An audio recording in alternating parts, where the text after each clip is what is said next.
Eli mä oon tuolla Länsi-Uudenmaalla aikuisopiston puolella. Tuossa on meidän alue. Aika iso on tää Läntti, missä mä opetan sitten tietotekniikkaa maahanmuuttajille. Ja mä oon käynyt 2005, kun mä oon käynyt jo koulutuksia, sen jälkeen kouluttajakoulutuksen. Ja mulla on noin 300 opiskelijaa, 16-17 ryhmää.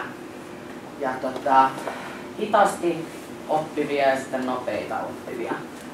Ja on kotoutumisryhmiä ja MAVOja, eli noihin maahanmuuttajien ammatilliseen peruskoulutukseen valmistavaa koulutusta. Tämä on tämmöinen kauhean pitkä nimi ja niitä mulla on 2 niitä ryhmiä. Ja kotoutumiskoulutuksissa niin tosiaan siellä on sellaisia, jotka on tullut suoraan lukiryhmästä kotoutumiskoulutukseen ja jatkaa siellä tietotekniikan opiskelua. Ja sitten toinen on tämmöisiä nopeita, missä on sitten lääkäreitä ja kaikkea muuta ingenjöörejä. Ja siltä väliltä pitäisi keksiä niille sitten kaiken maailman harjoituksia. Ja suurin ongelmahan näillä on se kieli. Et toiset on tosi hyviä jo eksperttejä, intialaisia kamala kasa, jotka on, mä sanoinkin yhdelle, että eikö teillä ole mitään muita työpaikkoja siellä, kun aina on joku ATK-ekspertti tai joku insinööri, kun aina tulee, on ne nainen tai mies, on aina jotain tietotekniikka-alan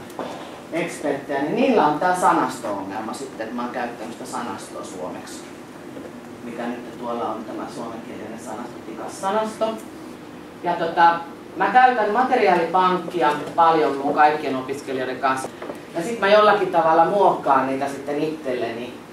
Ja mä käytän sillä tavalla, että mä käyn katsoa pääopettajalta, että missä se menee suomen kielen osalta. Jos se opettaa vaikka tällä hetkellä passiivia, niin mä yhdistän sen tähän mun tietotekniikkaopetukseen sillä tavalla, että Wordissä mulla on joku teksti, jossa pitää sitten lihavoida kaikki passiivilla olevat sanat tai punaisella tytön nimet, sinisellä pojat, että mä yhdistelen tälleen näitä asioita.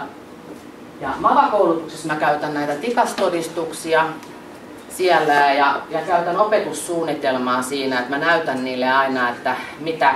Ne on yleensä sellaisia, että ei monikaan ihminen jää sinne ykköstasolle, että ne pääsee aina siitä korkeammalle tasolle. Niin mä näytän aina sitä opetussuunnitelmasta, että mitä opiskellaan